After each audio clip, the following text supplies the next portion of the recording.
Muy buenas noches, soy Omar Mariluz y estas son las 5 de las 7. Hoy reemplazando al amigo Fernando Carvalho, que no se preocupen, estará con ustedes a las 9 de la noche en ¿Quién tiene la razón? No, en nada está dicho, en nada está dicho. Pero bueno, arranquemos, porque falta muy poco, señores y señoras, para las elecciones presidenciales de este domingo 6 de junio. No falta absolutamente nada. El ambiente está bastante polarizado y como es costumbre, cuando no había pandemia, y esto hay que entenderlo, esto tiene que quedar muy claro, los candidatos pues a la presidencia de la República hacían sus famosos cierres de campaña en lugares estratégicamente escogidos tanto en alguna región del país como en Lima Metropolitana, que es una plaza importante. La Plaza San Martín, evidentemente, al igual que otros puntos en el centro de Lima, era clave para hacer estos cierres de campaña. Pero entendamos algo que es muy importante, estamos todavía en una situación de pandemia. Esta semana hemos conocido que más de 180.000 personas han fallecido producto de esta enfermedad. 180.000 personas. El Perú es de lejos, el país donde más personas han muerto por millón de habitantes en el mundo. No en América Latina, en el mundo. Es decir, la pandemia todavía está muy presente. Estamos mejor que en abril, pero tengamos en cuenta algo. Abril fue el peor mes, no del 2021. Abril fue el peor mes de toda la pandemia. Entonces, tenemos que seguir preocupándonos por no contagiarnos. Lamentablemente, y esto va para los dos candidatos, lamentablemente hemos visto poca responsabilidad y poco cuidado en esta segunda vuelta al momento de convocar a mítines, en el momento de convocar a estas manifestaciones políticas. Y ambos candidatos, pues se les ha ocurrido, querían o quieren todavía hacer su cierre de campaña en la famosa Plaza San Martín, que en una circunstancia de normalidad, sin el virus rondando por las calles, estaría o sería normal y diríamos, bueno, que se pongan de acuerdo quién lo hace a qué hora, o quién lo hace en la Plaza San Martín, otro en la Plaza Bolognesi, qué sé yo. Pero en una situación de pandemia esto no es posible. Vamos a escuchar, porque ya tenemos el byte, qué es lo que ha dicho justamente hoy día la presidenta del Consejo de Ministros, Violeta Bermúdez, sobre este tema en particular, cuando ha sido consultada. La Plaza San Martín no estará disponible para ningún tipo de movilización ni acto político. Reitero, estamos en estado de emergencia. No debería convocarse a ninguna aglomeración porque pone en riesgo la vida de las personas. Es responsabilidad de las organizaciones políticas que estén convocando a algún tipo de reunión asumir las consecuencias de sus convocatorias. No es posible dar garantías porque estamos en estado de emergencia, ni siquiera para el evento que se hizo en Chota, y por eso en Arequipa nosotros recordarán que declaramos inmovilización social obligatoria el sábado y domingo precisamente con el objetivo de evitar las aglomeraciones.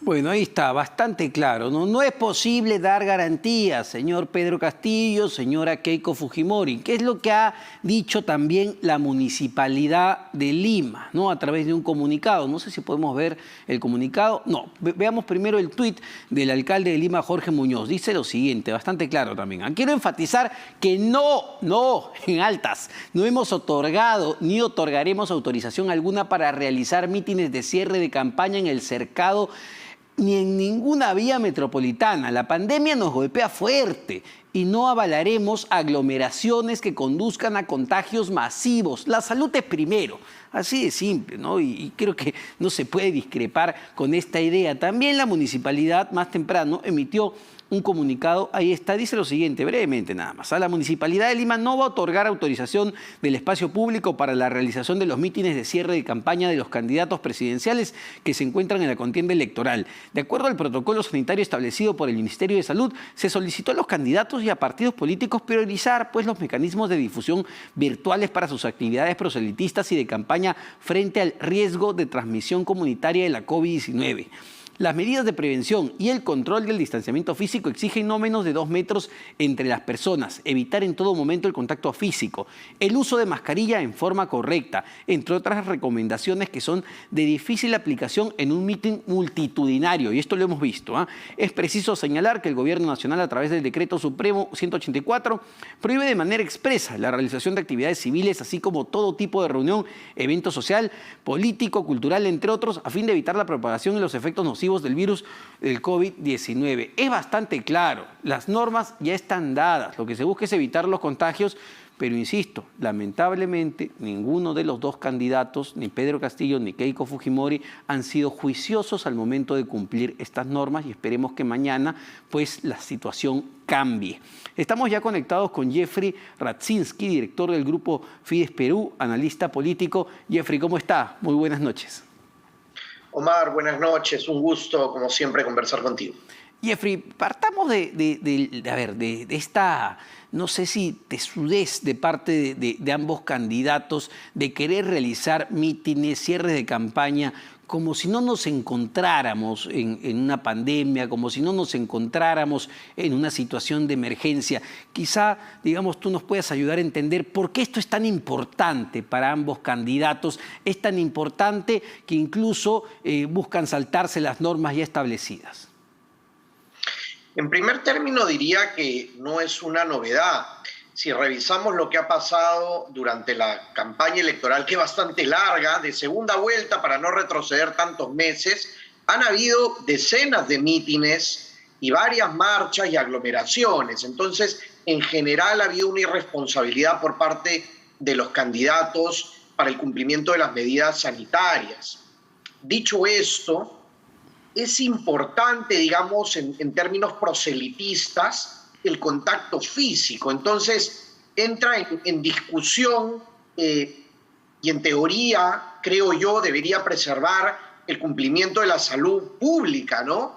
Pero una vez que uno incumple, el otro incumple y se multiplica, digamos, la irresponsabilidad, y creo que a eso hemos llegado. Entonces, en este momento, digamos, todos los días vemos aglomeraciones promovidas por ambos candidatos.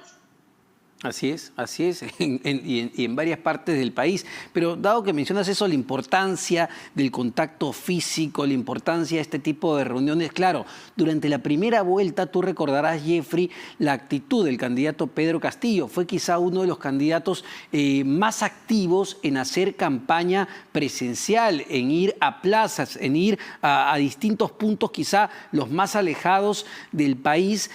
Tanto es así que entiendo fue detenido en unas 2 o 3 oportunidades por la policía, intervenido, se desarmó pues la manifestación, pero ya se había hecho. Madre de Dios, me parece. Exactamente.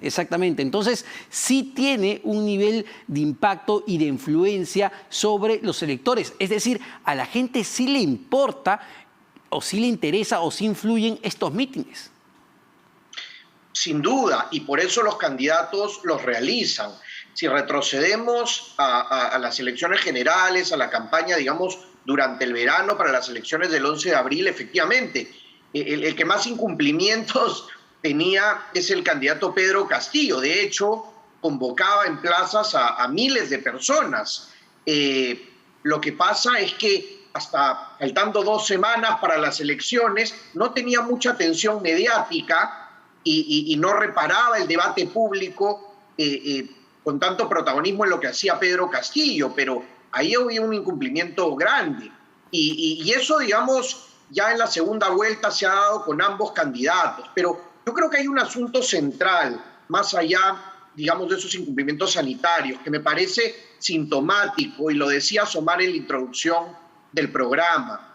¿Cómo puede ser posible que faltando 4 días para la elección, que faltando un día, porque mañana es el cierre de campañas, recién discutan si el cierre va a ser en Lima, si va a ser en la Plaza San Martín, que hoy, un día antes, tenga que salir el alcalde de Lima o la presidenta del Consejo de Ministros a decir que eso no puede ser posible, que ambos candidatos hayan solicitado el cierre en la misma plaza? Entonces, es un nivel de improvisación muy grande y creo que refleja de alguna manera, digamos, el poco rigor con el que se han manejado muchos asuntos de la campaña y el poco rigor con el que se manejan muchos elementos de nuestra práctica política cotidiana. Ahora, ¿es una forma, Jeffrey, quizá de mostrar el músculo de parte de uno y del otro candidato? Es decir, mira, yo me presento en la Plaza San Martín, no, mira, yo también me presento en la Plaza San Martín, así las normas no lo permitan, yo igual lo hago.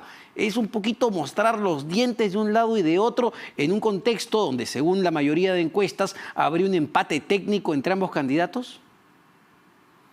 Sí, podría ser esa la intención, pero creo yo que más allá de lo que subyace, digamos, al movimiento político puntual, hay una informalidad latente, hay, digamos, una improvisación, un resolver sobre la marcha, que de alguna manera es un indicador de lo que estamos viviendo, ¿no? En ese momento ya no podemos hablar de encuestas, creo yo que esa es otra absurda norma, ¿no? Que prohíbe la publicación de encuestas faltando una semana para la realización de elecciones cuando la campaña termina faltando 3 días. Entonces, la campaña continúa y no podemos publicar encuestas. Bueno, y van a seguir circulando, ¿no? Y esto ya pues es anacrónico y el que tenga acceso a la internet y a la información, pues probablemente sepa de estas encuestas. El problema es que proliferan la información falsa, los famosos fake news. Así es. Jeffrey, te pido unos segundos, tenemos que cumplir con la franja electoral, pero antes de irnos a la pausa, comentar que incluso ya la Policía Nacional del Perú ha dispuesto cerrar la Plaza San Martín ante los anuncios de mítines de Pedro Castillo y de Keiko Fujimori. Esperemos que pues se hagan cumplir las normas en una situación de emergencia como la que nos encontramos. Pero la franja electoral y venimos.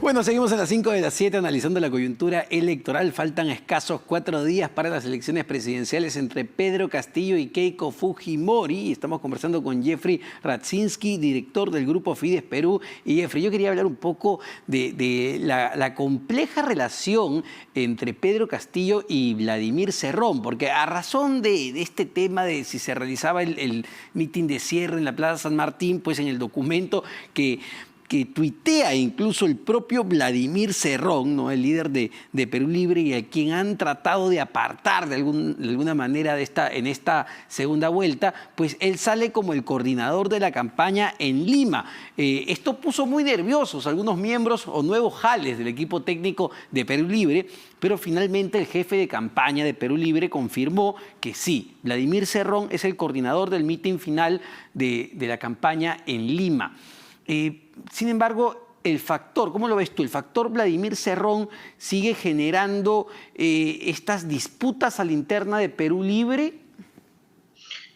Bueno, yo creo que Vladimir Cerrón le resta, ¿no?, a Pedro Castillo, y creo que nuevamente se refleja una ambigüedad y una contradicción, porque Pedro Castillo como candidato requiere de la logística y requiere de la estructura del partido Perú Libre, el partido que lo postula. Y el secretario general de Perú Libre es Vladimir Cerrón, y uno de los coordinadores, como has anotado, para la campaña es Vladimir Cerrón. Entonces, no podrían plantear o decir que se ha desligado totalmente, porque evidentemente hay una relación y hay un vínculo. Ahora, lo que ha pretendido, lo que ha dicho Pedro Castillo, es que él se aparta de las ideas y de lo que promueve Vladimir Cerrón, y que en un eventual gobierno suyo no tendría ningún cargo. Ha dicho que no sería ni portero, ¿no? Bueno, tampoco podría hacerlo porque Cerrón tiene una condena y eso lo inhabilita para ejercer la función pública, ¿no? Pero al margen de eso, yo lo que quiero plantear es que no se puede desligar una candidatura del partido político que la promueve, y creo que ahí está parte de la discusión, más allá que Pedro Castillo deslinde de las ideas o los postulados que pueda tener Cerrón. Y a ver, y aparte eso nos plantea una serie también de interrogantes ya a futuro en un eventual gobierno de Pedro Castillo. ¿A quién va a responder la bancada de 37 congresistas que lleva Perú Libre? ¿A un Pedro Castillo que intenta separarse o alejarse de este ideario de Vladimir Cerrón, o al propio Vladimir Cerrón? Entonces, ¿cómo va a ser el nivel de gobernabilidad para Pedro Castillo de ganar las elecciones? Ese es un punto relevante, Omar, porque la bancada de Perú Libre tiene 37 integrantes y digamos que hay 2 o hasta 3 grupos alrededor de esa bancada. Uno, muy cercano a Pedro Castillo, y no es casual que hayan 16 maestros en el Congreso de la República. Nunca hemos tenido en la historia tantos profesores, tantos maestros en el Parlamento, ¿no? Y eso responde, digamos, al sector más cercano a Pedro Castillo. Por otro lado, hay un sector que responde o que son más afines o más cercanos al propio partido Perú Libre y con ello también a Vladimir Cerrón. Y quizá algunos más, digamos, un tercer grupo más de independientes o de figuras regionales, pero hay, digamos, una falta ahí quizá de cohesión en el grupo.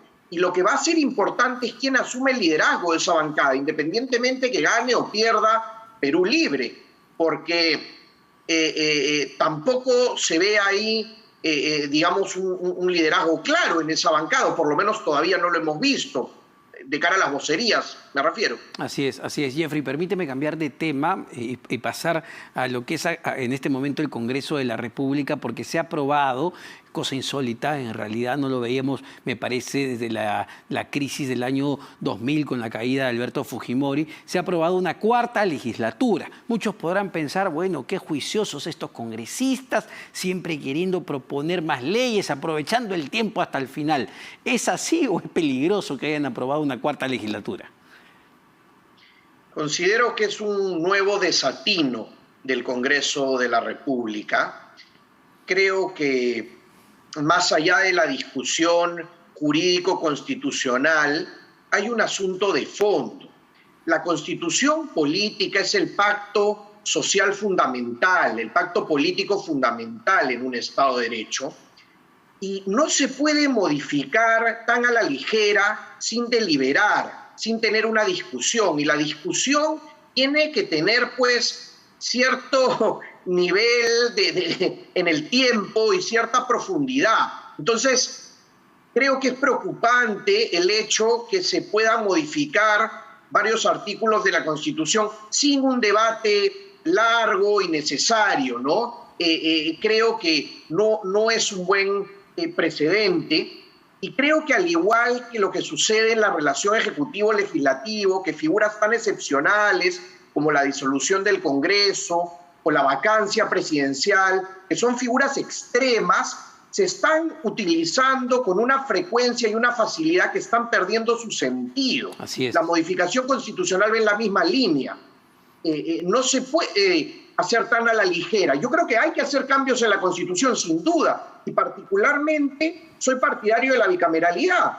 Creo que sería un buen punto, pero eso no es lo que está en cuestión aquí, me parece. Claro, aquí lo que estamos cuestionando es la forma en la que está actuando el Congreso de la República para intentar aprobar estas leyes, estas reformas constitucionales antes de irse. Pero vayamos al fondo, porque pones puntos muy importantes que hemos sufrido en estos últimos 5 años, ¿no? El equilibrio de poderes. ¿Qué necesito para vacar a un presidente? ¿Qué necesito yo como presidente para cerrar un Congreso de la República? Lo que ha quedado claro, Jeffrey, es que, digamos, esto es muy laxo. Esto es demasiado interpretable, lamentablemente.